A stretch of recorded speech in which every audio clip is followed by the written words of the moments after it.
Пошук роботи в Німеччині. Існує безліч онлайн-бірж праці з актуальними вакансіями. Найпоширеніше з них це Stepstone, Xing, Indeed, Stellenanzeige. Там ти можеш знайти собі підходящі вакансії.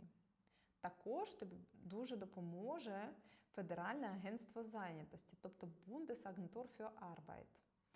Це національний німецький орган, який займається всіма аспектами німецького ринку праці. Там тобі можуть надати як онлайн-консультацію, так і проконсультувати тебе особисто, якщо ти домовився з ними про термін. Пошук роботи онлайн.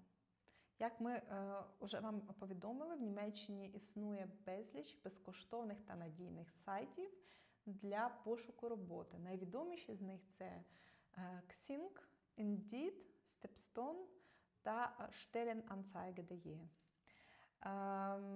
Тож, як це працює? Пошук роботи в інтернеті. Зараз ми вам детальніше розкажемо та покажемо. Тож, як працює пошук роботи в інтернеті? В пошуковику ви пишете назву інтернет-сторінки, де ви хочете шукати роботу. Наприклад, в нашому випадку це Stepstone. Так? Потім ви заходите на цю сторінку. Коли ви вже сюди зайшли, тут все, в принципі, зрозуміле. Тут ви повинні ввести вакансію, яку ви шукаєте, наприклад, соціальпедагог. Так? Тут ви вводите місто, де ви хочете його шукати.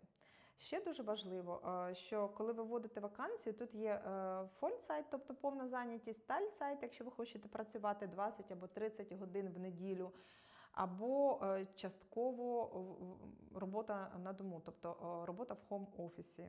І коли ви вже ввели дані, наприклад, наш соціальний педагог, так, вам виходять уже вакансії, де ви можете собі вибирати відповідну роботу. Тож, які документи потрібно саме тобі для працевлаштування? Для працевлаштування в Німеччині тобі обов'язково потрібен супровідний лист, тобто Bewerbung або Motivationsschreiben, в якому ти пишеш, чому саме ти обрав цю вакансію. І там ти описуєш, чому саме ти повинен працювати в цій фірмі, чому ти підходиш.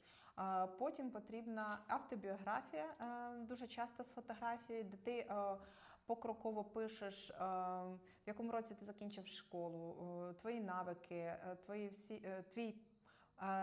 твій навчальний шлях, де ти навчався, чому ти навчався, і свої навики.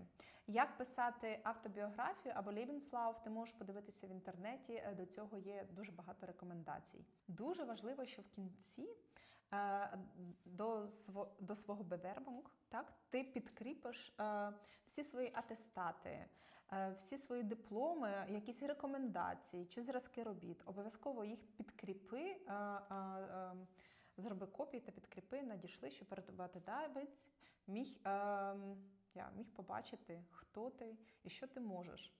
Не забудь перекласти свої сертифікати та дипломи на німецьку мову. Федеральне агентство зайнятості. Як ми вже вам говорили, вони надають консультації вживу або онлайн-консультації. Також Bundesagentur für Arbeit має свою інтернет-сторінку, де ти можеш знайти дуже багато вакансій та створити свій профіль, щоб роботодавці могли самі обрати тебе. Ще декілька порад наостанок. Будь чесним та не переоцінюй себе. Якщо в тебе не вистачає досвіду чи не вистачає компетенції в якійсь галузі, або в тебе недостатній рівень мови, відкрито скажи про це роботодавцю. Роботодавці люблять чесних людей. Будь уважним до шахрайства. Якщо робота здається дуже привабливою, умови прям дуже ідеальні, і хтось просить тебе внести якийсь завдаток, чи заплатити за щось, чи перевести кудись кошти, це може бути шахрайство. Також будь уважним про розповсюдження своїх особистих даних. Будь готовим до співбесіди. Будь готовим до того, що в тебе запитають, які твої сильні сторони, які твої слабкі сторони, чому ти обрав саме цю галузь, чому ти обрав саме цю фірму. Підготуйся заздалегідь до співбесіди. Також не бійся ставити запитання. Покажи свою зацікавленість до цієї вакансії або до цього робочого місця. Наприклад, ти можеш завжди запитати, а яка буде відпустка, скільки днів відпустки, а яка буде зарплата. Можеш ставити запитання до робочого місця. Не бійся ставити запитання. Ще одна маленька порада наостанок. Якщо ти не отримав роботу, не здавайся. Це досвід. Кожен маленький крок – це шлях до твого успіху.